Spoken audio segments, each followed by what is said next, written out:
Hi there guys, I hope you're doing extremely well. In this lesson today we're gonna show a few ways that I usually take advantage of when I want to jam with other people and play rhythm guitar when we want to jam in a blues or blues rock context. So the absolutely basics that you need to know if you don't already are those. The fact that the blues are mostly played around a very standard structure that contains three tonalities, the 1 chord, the 4 chord and the 5 chord. That means that if we're playing in C, for instance, if the first note, the 1, is the C, then the 4th is the F and the 5th is the G. If we're in A, which I'm gonna show right now, we're gonna play A for the first, for the 1 chord, then A, B, C, D for the 4 chord, and E for the 5 chord.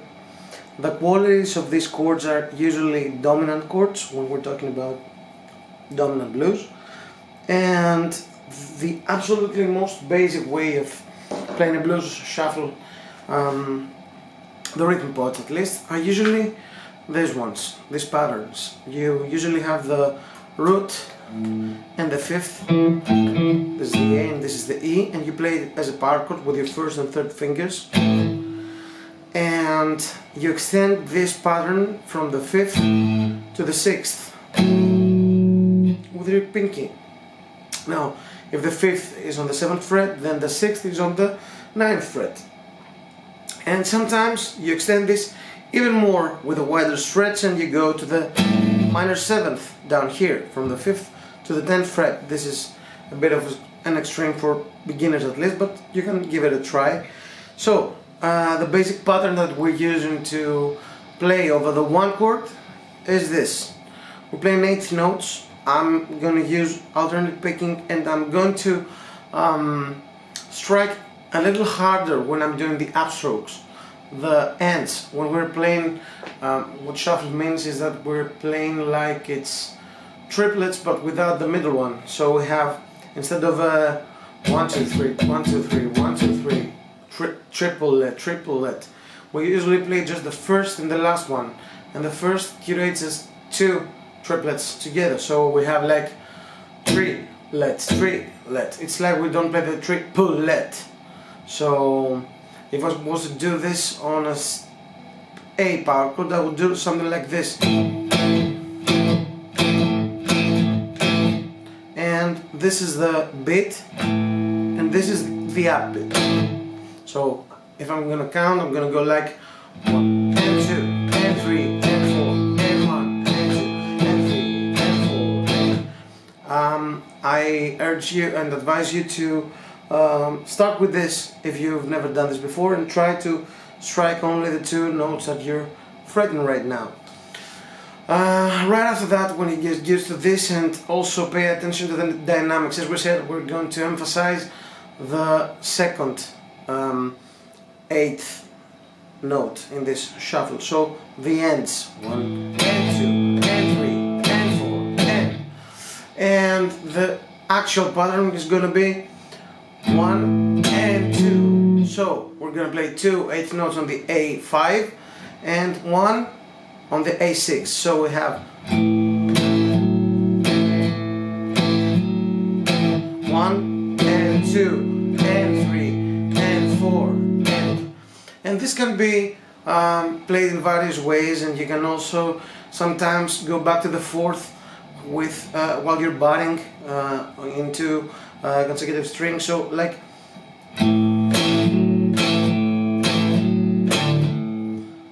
I just did it on the last 8th note of the bar, and sometimes you go to the 7th, to the minor 7th, so you're gonna have something like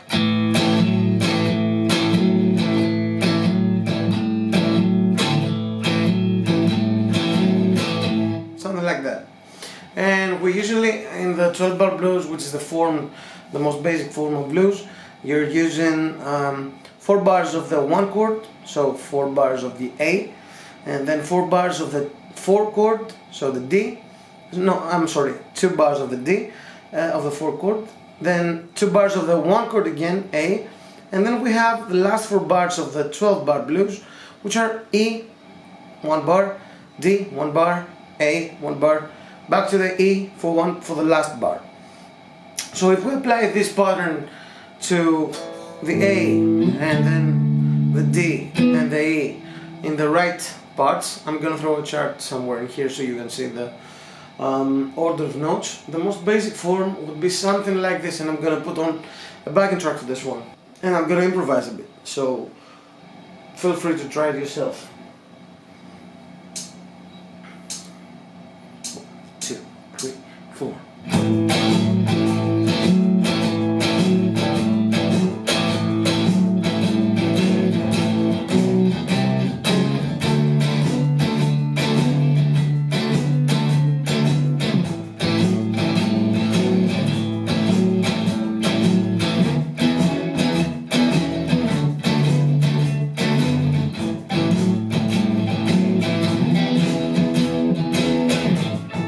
So that was the most basic way to play rhythm guitar on an A blues shuffle. Then right after that I'm gonna show you another way, which is not that hard, and I'm gonna keep the same pattern for my right hand. Well, I'm gonna use the dominant 7th chord. The dominant 7th chord is usually, if we're playing it in a closed position, it's gonna look something like this. It's like a major chord, but without the pinky on the D string. So we have bar your first finger over the 5th fret for the A, and then put your 3rd finger on the 7th fret of the A string, and your middle finger on the 6th fret on the G string. So you have this. Now this is a perfectly good enough shape to play the whole progression while I'm gonna do the. But if I'm gonna want to spice things up a bit, I will probably do this.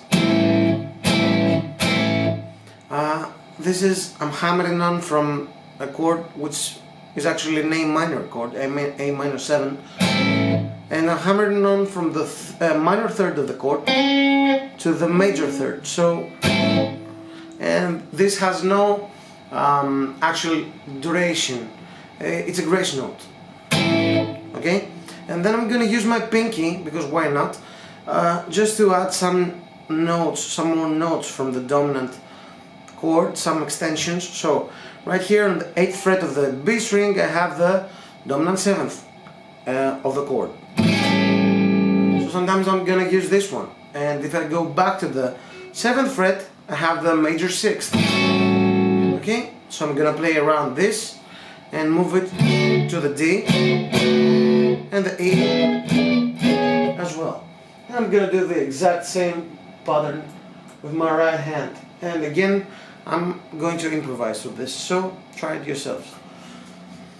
Check it out. 1, 2, 3, 4.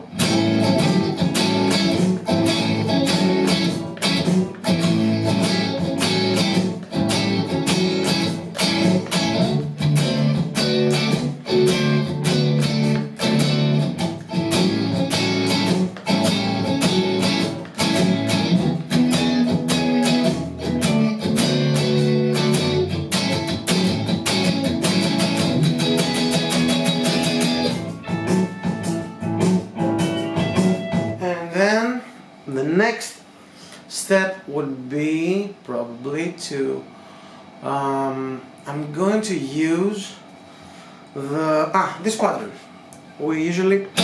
This is a triad, A major triad. So sometimes Hendrix used to do this. Instead of playing the chord this way or this way maybe, he used his thumb to play the root note of the chord on the 6th string, and then he did this. It's like you're playing with your first finger the 5th frets on the D and G string together, and you're hammering down like we did before on the G string with your middle finger, and this is the minor 3rd to the major 3rd.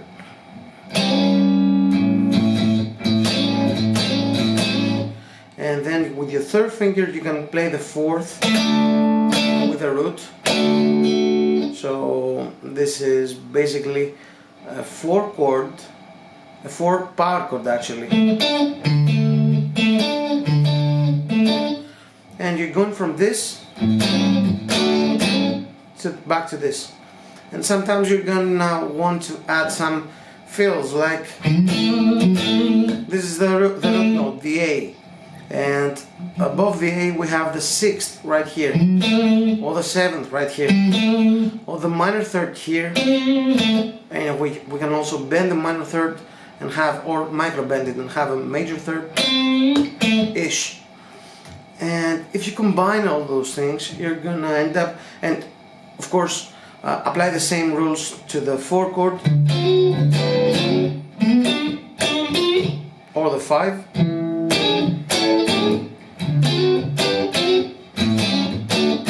Sometimes when the bar isn't going to be that long, I'm going to use some voicings like this.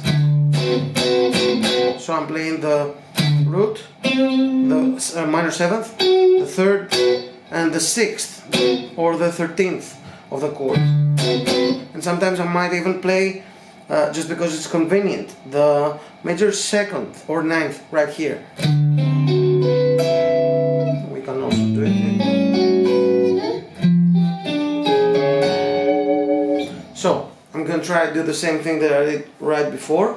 1, 2, 3, 4.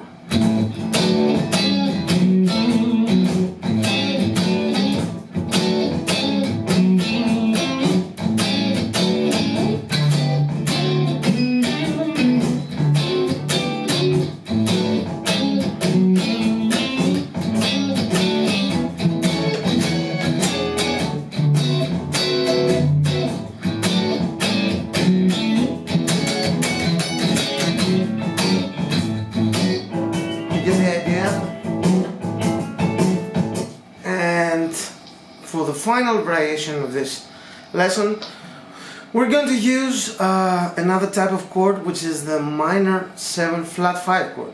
And it's very common that we play the minor 7 flat 5 chord on a root position, starting from the major 3rd of each dominant chord. So for the A7, I'm gonna go to the major 3rd, which is the C sharp on the A string, and I'm gonna use this fingering right here, and I'm gonna play this instead of this or this or this. What this gives us is it gives us the 3rd in the bass, it gives us the flat 7 of the root, this is the flat 7. Then it gives us what else does it give us? It gives us the major 2nd and the 5th of the chord. And sometimes we slide into this from 1 semitone above or below. And sometimes we slide this little chord 2 frets up or down to create some kinds of tension and resolution around the 1 chord. And then we do the same thing for the 4 chord. So when we have the D right here, we go to the F sharp and we play this chord, and sometimes we slide 2 frets above this. And also you might wanna eliminate the dynamics from the A string, because sometimes it kind of clashes, especially when you're going right here. This is the flat 5. It's not a bad sounding note, but it's not the best. So you might not want to add this much of an extra tension above your basic chord. So you have something like this.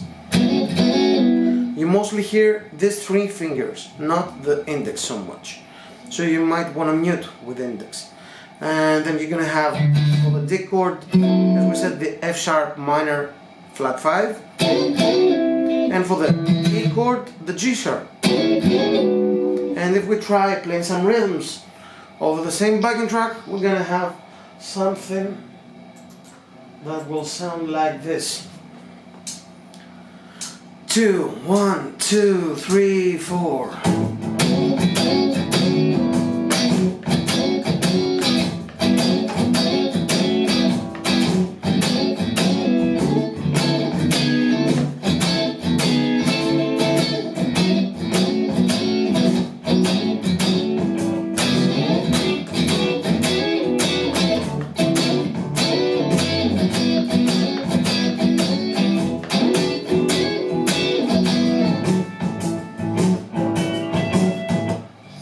always combine all of those things together and try to play them in any order you like and spice things up a bit. Please remember to subscribe and like this video if you want me to make more of this. Let me know what you thought in the comment section. Let me know if you have any special requests that you'd like me to cover in the future. Stay tuned and keep jamming. Play the blues, you know. Learn the 12 bar and apply all those patterns and concepts and bring them in your own playing. Have fun. See you soon.